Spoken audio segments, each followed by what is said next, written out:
Whoa. Hold. It's getting a little warmer. Oh, whoa, I think you're super cold now. You should probably turn around. What do you have me doing? Turn around. What do you have me doing? Oh, you're to hot. go. You're pretty. Ding, ding, ding. Okay, come on, have a seat. You can take your blindfold off.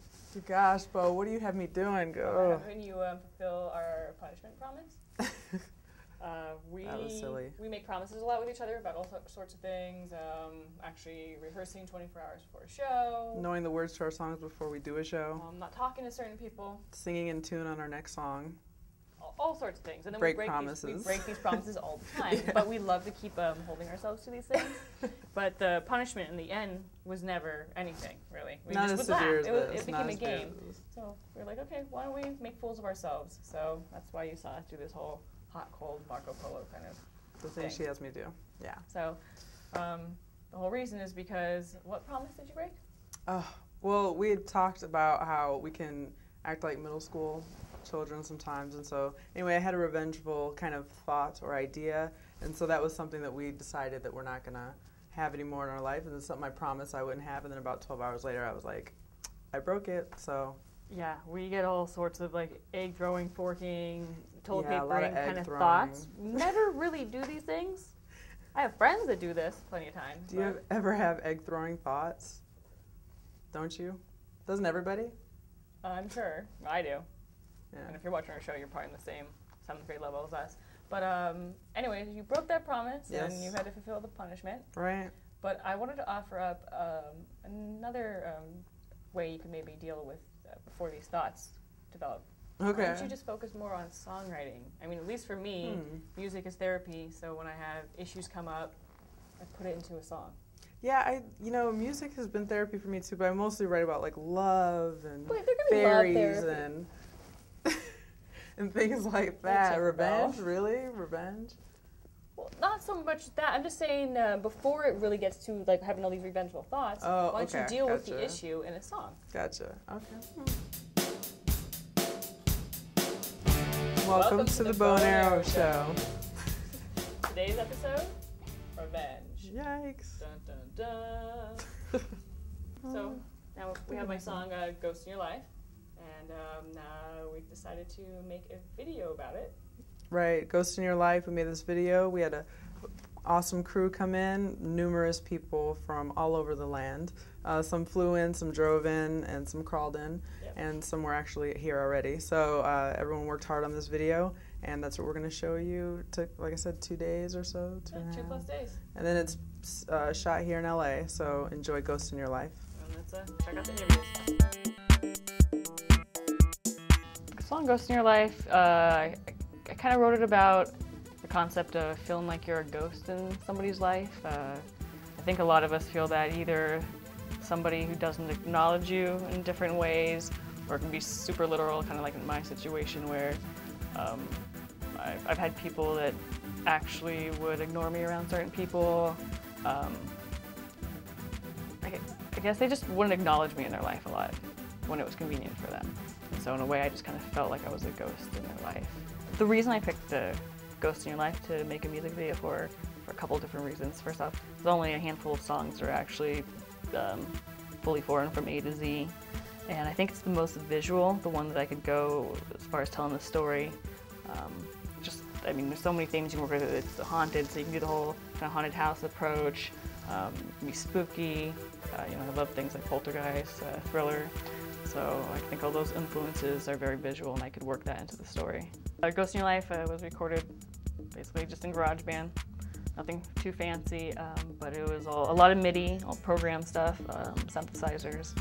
But I felt like at one point I needed something more organic and real, and then that's when I brought the song to Arrow, and I kind of just said, I trust you, add what you can to it, and it's very simple, but it's really, really awesome and kind of goes with the whole haunting theme.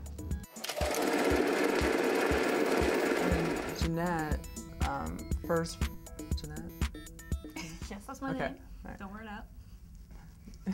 When Jeanette first brought me the song Ghost in Your Life, and she just was like, hey, listen to this, and it immediately spoke to me. And there's a couple reasons. I mean, we're really good friends, and it's like, what she goes through, I listen. You know what I mean? I'm listening to her completely there. So when I heard the song, I was like, wow, she did it. She translated her feelings to the song, you know? And then I was just like, I wanted to like tap into that somehow musically. And so that's how the guitar part came up. It just happened, which is cool because, you know, a couple other songs that she gave to me to like listen to and say, hey, what can you do on? It's like, I don't have to think. It's like, I think we're just kind of tied that way. It's like, my hands just do it. It's the weirdest thing, but it's the coolest thing too. She just came up with this like, this haunting guitar riff. It kind of flows and floats over the whole thing. Funny day, yeah. I was like, wow. I was like, all right, let's do this. And we laid it down right then and there. Yeah, it was like no work, no thinking.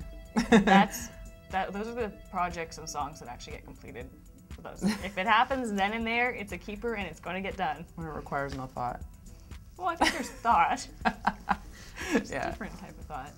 How I relate to Ghost in Your Life, the song that she wrote, is that basically people in my past who have done me wrong, it's like rather than throw eggs at their car or their house or, you know, Work their lawn. or tomato them while they're doing a speech in front of people, you know, rather than getting them back that way, it's just, you know, you let the game, basically the game of life, teach them their lessons. So it's like when you're just kind of quiet and peaceful and you just keep going on with your life, and it's like certain situations will happen with them and they'll remember what they did to you. And it's like, oh man, I should have listened to her back then. She used to talk about this stuff, or she used to try to teach me this stuff, and I wasn't listening then. And then that's the way that you keep coming up in someone else's life, is through kind of like a spirit, not throwing eggs. For the music video, it's a little ambitious at two different parts, especially the director.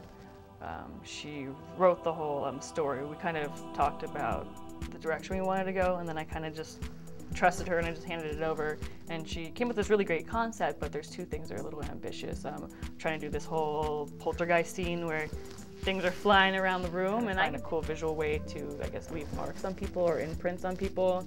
And we don't have $1 million budget or CGI, so can't wait to see how we do that, but I have faith that we'll pull it off somehow. Because I feel, you know, her pain, when she's going through pain, I feel it.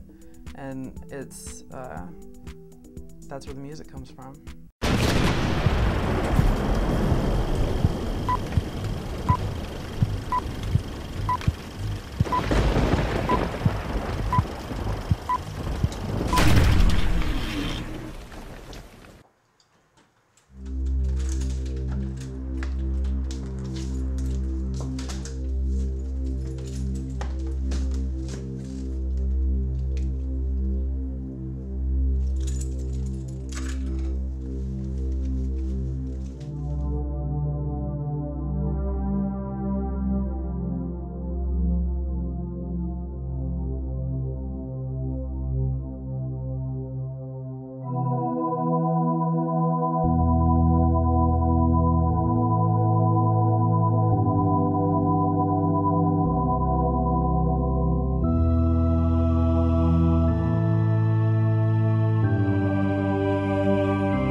I was like, oh, it's like I'm Elliot and you're E.T.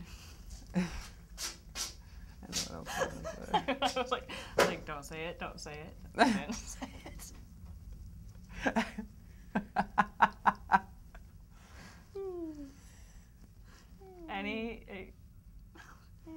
like that one. Of course it'd be your middle finger.